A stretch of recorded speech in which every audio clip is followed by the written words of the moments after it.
आइए आज मैं आपको मीशा और उसके जादुई बाल की कहानी सुनाऊंगी। अगर आपको हमारी कहानी अच्छी लगे तो हमें प्लीज लाइक करें और सब्सक्राइब करना बिल्कुल ना भूलें। मीशा और उसके मम्मी पापा शहर में रहते थे। मीशा जब पैदा हुई थी तब से ही उसके सर पर बाल नहीं थे। उसकी मम्मी काफी कोशिश करती कि उसके बाल आ जाए, लेकिन मीशा पर कोई असर नहीं पड़ता था। वो उसको लेकर कई डॉक्टर के पास जाती, तेल, क्रीम और भी कई तरह के उपाय करती, लेकिन कोई फर्क नहीं पड़ता। धीरे धीरे वो बड़ी होने लगी, लेकिन उसके बाल नहीं आए। मीशा जब बाहर जाती तो लोग उसे अजीब नजरों से देखा करते थे।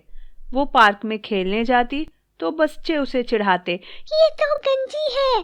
अरे हाँ, इसके सर पे तो एक भी बाल नहीं है। अरे हमारे कितने अच्छे बाल हैं, इसके तो बाल भी नहीं हैं। मीशा को थोड़ा बुरा लगता। उसे अब धीरे धीरे समझ आने लग गया था। मम्मी, मेरे सर पे बाल क्यों नहीं है?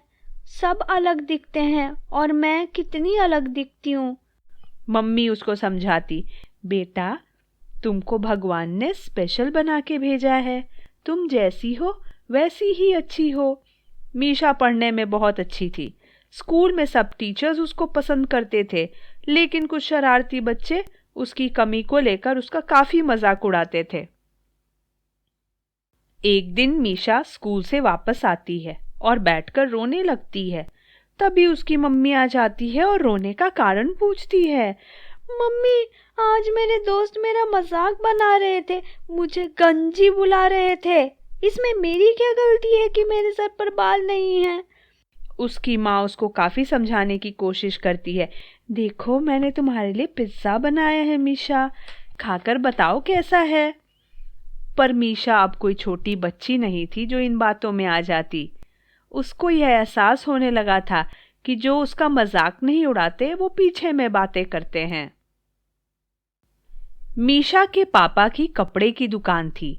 एक बार उनकी दुकान में आग लग जाती है और पूरी दुकान जलकर राख हो जाती है। उनका बहुत नुकसान होता है। उन पर कर्ज बढ़ने से घर बिक जाता है। ऐसा लग रहा था जैसे मुसीबत का दौर शुरू हो गया हो। मीशा के पिता को हार्ट अटैक आ जाता है। घर की जिम्मेदारी मीशा पर आ जाती है। मम्मी, अब हम क्या करेंगे? हमारे पास तो पैसे भी नहीं हैं। हिम्मत से काम लेंगे हम, ये कहकर मम्मी कुछ सोच में डूब जाती हैं। मीशा की मम्मी को खाना बनाने का बहुत शौक होता है। उनकी बनाई हुई खाने की चीजें सबको बहुत पसंद आती। सोचते सोचते उनको ख्याल आता है कि क्यों ना टिफिन सर्विस शुरू की जाए। वो अपने पहचान के लोगों को बताती हैं और कुछ ऑफिस जाने वाले उनको ऑर्डर भी दे देते हैं। पास के स्कूल का भी ऑर्डर आता है। वहाँ कुछ टीचर्स होते हैं जो कि खाना घर से नहीं ला पाते। धीरे धीरे मीशा की मम्मी का टिफिन बिजनेस फैलने लगता है। लोग उसे मीशा टिफिन सर्विसेज के नाम से जानने लग जाते हैं। अरे, आज आपका टिफिन नहीं आया? आ जाएगा। मैं आपके टिफिन का वेट करती हूँ। इतना अच्छा स्वादिष्ट खाना और कहीं भी नहीं मिलता। ऐसा लगता है जैसे अपने घर बना हुआ खाना हो। इस तरह मीशा टिफिन बहुत प्रसिद्ध हो गई थी। मीशा की मम्मी डिलीवरी के लिए खुद जाया करती थी। एक दिन उनकी तबीयत काफी खराब हो गई। किसी तरह टिफिन तो पैक कर दिया, लेकिन वो घर से बाहर निकलने की हालत में नहीं थी। माँ, आज मैं जाकर डिलीवरी कराती हूँ। ठीक है बेटा। मीशा डिलीवरी के लिए जाती है। काफी लोगों से मिलती है। कुछ उसकर देखकर कोई प्रतिक्रिया नहीं देते, पर कुछ आपस में बातें करते हैं। उस ऑफिस में एक लड़की होती है। वो मीशा को देखकर हंसने लगती है। अरे, इसके बाल नहीं है, नया स्टाइल है लगता है। उसके दोस्त भी साथ में हंसने लगते हैं। इसका तो खर्चा बच जाता होगा। अरे, ये तो मैंने सोचा ही नहीं। बेचारी मीशा चुपचाप वहां से निकल जाती है, लेकिन वो बहुत दुखी होती है। वो चलते चलते एक पार्क में पहुंच जाती है और वहीं बैठकर जोर जोर से रोने लगती है। तभी उसे किसी की आवाज आती है। तुम क्यों रो रही हो? मीशा इधर उधर देखती है, लेकिन उसे कोई दिखाई नहीं देता। अचानक उसे अपने ऊपर एक तितली दिखती है। ये आवाज उसी की आ रही होती है। मीशा थोड़ी डर जाती है। डरो मत, मैं तुम्हारी मदद करूंगी। मुझे बताओ क्या हुआ है। तुम बोल सकती हो और मैं तुम्हारी बात समझ कैसे पा रही हूँ? तितली कहती है, मैं जादुई दुनिया से आई हूँ। तुम इतनी दुखी थी, फिर भी बैठने से पहले तुमने मुझे यहाँ से हटाया ताकि मुझे चोट ना लग जाए। तुम अच्छी लड़की हो, मैं तुम्हारी मदद करूंगी। मुझे बताओ। मीशा ने कभी बोलने वाली तितली ना देखी थी और ना कभी सुनी थी। वो हैरान होती है, लेकिन अपनी आप बीती उसे बताती है।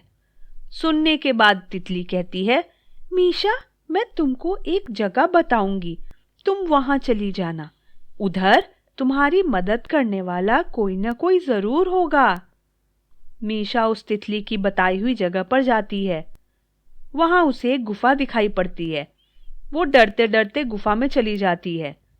जैसे ही गुफा में घुसती है, उसे नजारा बिल्कुल बदला हुआ दिखाई पड़ता है। सुंदर तितली परियां इधर उधर उड़ रही होती हैं। सुंदर फलों से लदे पेड़ हैं। वहीं पास में एक झरना बह रहा होता है।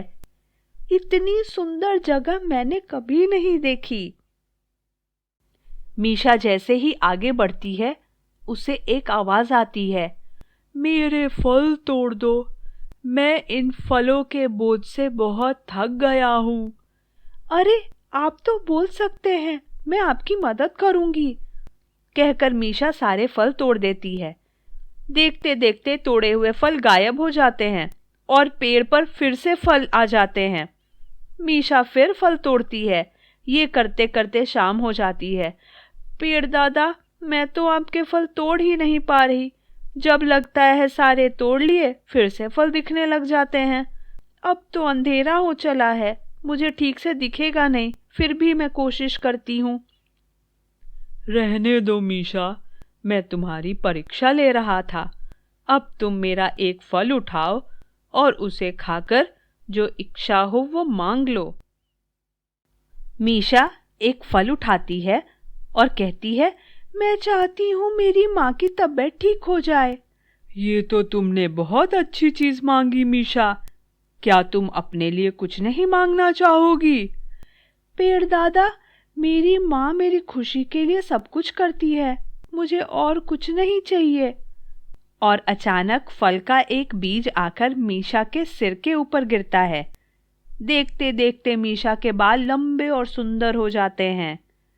ये मेरी तरफ से तुम्हारे लिए एक उपहार है मीशा। तुम्हारी अच्छाई से मैं प्रभावित हूँ।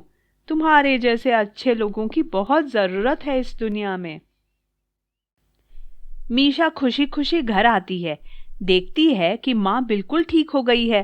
मम्मी, आप ठीक हो गई। अरे मीशा, तुम्हारे बाल इतने सुंदर। और वो फिर अपनी माँ को सारी बात बताती है।